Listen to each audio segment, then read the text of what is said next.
स्वागत है आपका medical officers Rajasthan YouTube channel पर। आज हम शरीर की एक बहुत ही महत्वपूर्ण बचाव प्रक्रिया को समझने जा रहे हैं। कैसे चोट लगने पर खून बहना रुकता है, मतलब वो जो पहला स्टेप होता है ना, प्राइमरी हेमोस्टेसिस। हाँ, जिसे प्लेटलेट प्लग का बनना भी कहते हैं। हमारे पास इसका एक पूरा चित्र है और हम उसी के सहारे स्टेप बाय स्टेप समझेंगे कि ये सब होता कैसे है। मकसद यही है कि ये समझें कि कैसे वो छोटी छोटी प्लेटलेट्स मिलकर एक दीवार सी बना देती हैं। तो चलिए शुरू करते हैं। देखते हैं हमारा शरीर कैसे खुद को बचाता है, एकदम फौरन। तो जैसा कि चित्र में भी दिख रहा है, पहला कदम है चोट, इंजरी। मतलब किसी ब्लड वेसल की जो अंदर की परत है, एंडोथीलियम, उसको नुकसान पहुंचता है। हाँ बिल्कुल। और जैसे ही ये चोट लगती है, शरीर का पहला रिएक्शन, मतलब लगभग तुरंत ही, एक चीज होती है, वैसोकॉन्स्ट्रिक्शन। वैसोकॉन्स्ट्रिक्शन मतलब वो नस सिकुड़ जाती है। रक्त वाहिका सिकुड़ जाती है। ये एक तो नर्व सिग्नल से होता है, एक रिफ्लेक्स है, और दूसरा जो कोशिकाएं डैमेज हुई है ना, वो खुद एक केमिकल छोड़ती हैं, एंडोथेलिन। अच्छा। तो इन दोनों का असर ये होता है कि वहां खून का बहाव थोड़ा कम हो जाए। एक तरह से पहला डिफेंस। समझ गया, बहाव कम करने की कोशिश। ठीक है, तो चोट लगी, परत फट गई। अब दूसरा कदम आता है अनावरण, मतलब एक्सपोजर। जो अंदर की चीजें छुपी हुई थीं, वो अब खून के सामने आ जाती हैं। इसमें क्या खास है? हाँ, ये बहुत जरूरी स्टेप है।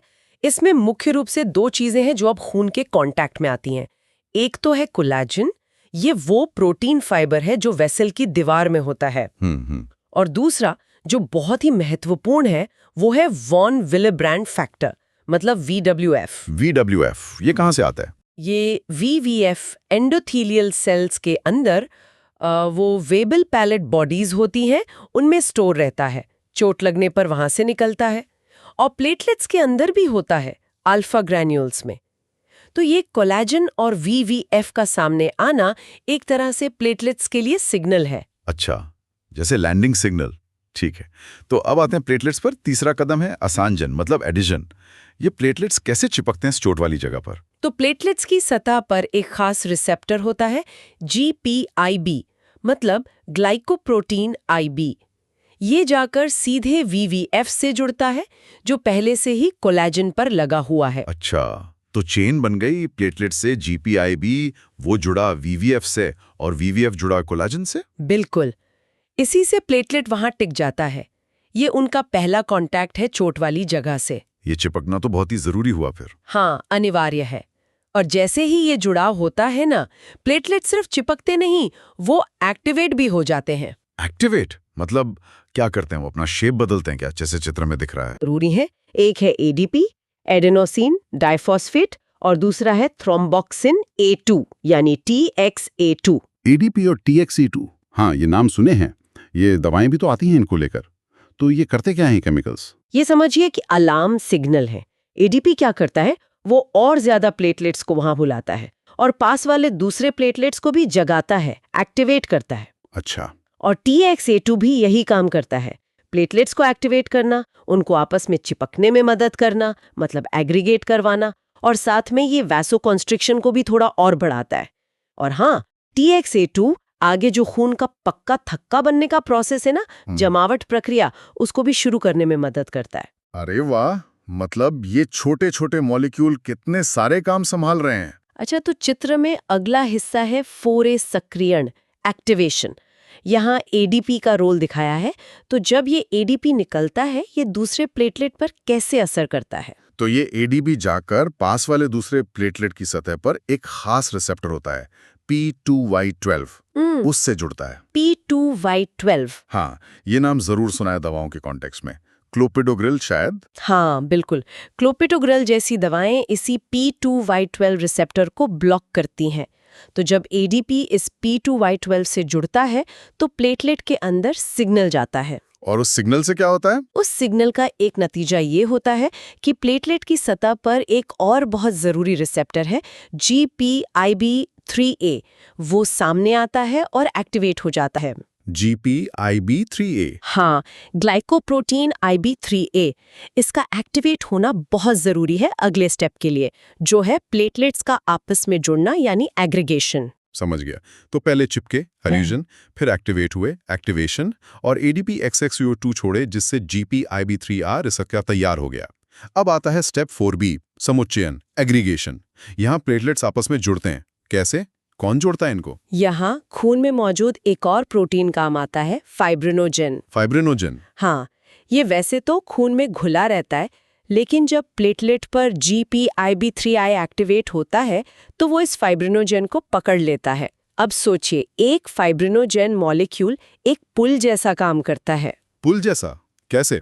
वो एक तरफ से एक प्लेटलेट के एक्टिव GPIB3I को पकड़ता है और दूसरी तरफ से दूसरे प्लेटलेट के एक्टिव GPIB3I को। ओह, तो फाइब्रिनोजेन गोंद की तरह दो प्लेटलेट्स को जोड़ रहा है GPIB3I के जरिए। बिल्कुल सही। फाइब्रिनोजेन यहाँ लिंकर है, और क्योंकि एक प्लेटलेट पर हजारों GPIB3I होते हैं और फाइब्रिनोजेन भी काफी होता है, तो ये बहुत तेजी से होता है। प्लेटलेट्स एक दूसरे से जुड़ते जाते हैं और एक झुंड सा बन जाता है। इसी को प्लेटलेट प्लग कहते हैं। हाँ, यही है प्लेटलेट प्लग, जो खून के बहाव को रोकता है। और ये GPIB इतने ज़रूरी हैं कि इनको ब्लॉक करने वाली दवाएं भी होती हैं, जो काफ़ी स्ट्रॉन्ग एंटी प्लेटलेट होती हैं। कमाल है।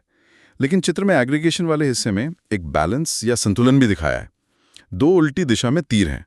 इसका क्या मतलब है? ये संतुलन क्यों? हाँ, ये पॉइंट बहुत क्रिटिकल है।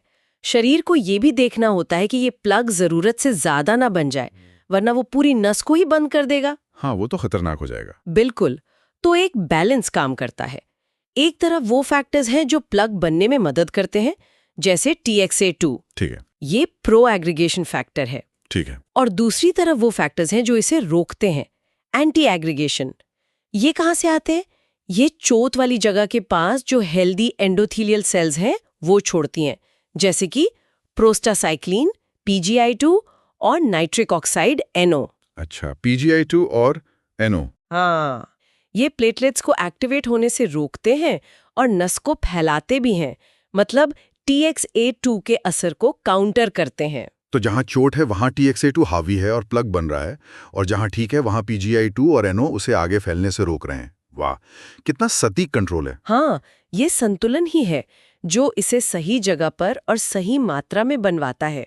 अगर ये बिगड़ जाए तो गड़बड़ हो जाएगी। हाँ, अगर प्रो एग्रीगेशन वाले हावी हो गए तो बिना वजह क्लॉट बनेंगे, और अगर एंटी एग्रीगेशन वाले हावी हो गए तो ब्लीडिंग नहीं रुकेगी। ये संतुलन वाली बात तो बहुत गहरी है। अच्छा, तो अब ये पूरी प्रक्रिया हो गई, चोट से लेकर एक्सपोजर, एडहीजन, एक्टिवेशन और फिर एग्रीगेशन तक। तो आखिर में बना क्या? इस प्राइमरी हेमोस्टेसिस का नतीजा क्या है? नतीजा है एक टेम्पररी प्लेटलेट प्लग, अस्थाई। अस्थाई मतलब ये पक्का नहीं है। नहीं, ये छोटी मोटी ब्लीडिंग रोकने के लिए काफी है, लेकिन ये प्लग सिर्फ प्लेटलेट्स और फाइब्रिनोजेन से बना है, जो बहुत मजबूत जोड़ नहीं है। ये अनस्टेबल होता है, खून के बहाव से या हल्के धक्के से हट भी सकता है। तो ये बस फर्स्ट एड है। हाँ, एक तरह से कह सकते हैं। ये तेजी से काम करता है, नुकसान कम करता है, पर ये फाइनल सोल्यूशन नहीं है। इसके बाद एक और प्रक्रिया शुरू होती है। अच्छा, कौन सी? उसे कहते हैं द्वितीयक हेमोस्टेसिस या कोएगुलेशन कैस्केड। वो एक अलग काफी जटिल प्रक्रिया है। उसमें बहुत सारे क्लॉटिंग फैक्टर काम करते हैं, और उसका नतीजा ये होता है कि फाइब्रिनोजेन फाइब्रिन में बदल जाता है। फाइब्रिन भागे जैसा होता है और वो इस प्लेटलेट प्लग के ऊपर एक मजबूत जाल बुन देता है। अच्छा, जैसे सीमेंट लगा दिया हो। हाँ, बिल्कुल। वो जाल इस प्लग को एकदम पक्का और स्थिर बना देता है। उसमें फिर रेड ब्लड सेल्स वगैरह भी फंस जाते हैं। तब बनता है असली स्टेबल क्लॉट। पर वो आज की चर्चा का विषय नहीं है, समझ गया? तो प्राइमरी हेमोस्टेसिस ने कच्चा प्लग बनाया और सेकेंडरी हेमोस्टेसिस ने उसे पक्का किया। चलिए एक बार फटाफट रिवाइज कर लेते हैं प्राइमरी वाले स्टेप्स। पहले चोट, फिर एक्सपोजर, कोलेजन VWF, फिर प्लेटलेट्स का चिपकना, एडहीजन GPIB VWF, फिर activation, shape change, ADP TXA2 release. ADP ने P2Y12 से जुड़कर GPIB3A को एक्टिवेट किया, और फिर aggregation GPIB3A plus fibrinogen bridge से बन गया टेम्पररी प्लग। सही, एकदम सही। और इसमें GPIB, VWF, ADP, P2Y12, TXA2, GPIB3A, fibrinogen, इन सब का रोल रहा। और वो संतुलन भी TXA2 बनाम PGI2 और NO का। इस सब को समझने के बाद एक बात सोचने पे मजबूर करती है। शायद यही कि अगर ये जो संतुलन है प्रो एग्रीगेशन और एंटी एग्रीगेशन फैक्टर्स का, अगर ये किसी वजह से बिगड़ जाए तो हाँ बिल्कुल। मतलब सोचिए कि क्या हो सकता है, कौन सी बीमारियां या दवाएं या लाइफस्टाइल की चीजें इस बैलेंस को गड़बड़ा सकती हैं। जैसे एस्पिरिन TXA को कम करती है, कुछ बीमारियां शायद PGI2NO कम कर देती हों। तो जब ये बैलेंस एक तरफ झुकता है तो कब क्लॉट बनने का रिस्क बढ़ता है और कब ब्लीडिंग का, ये जानना शायद हमें कई चीजों को बेहतर समझने में मदद करे।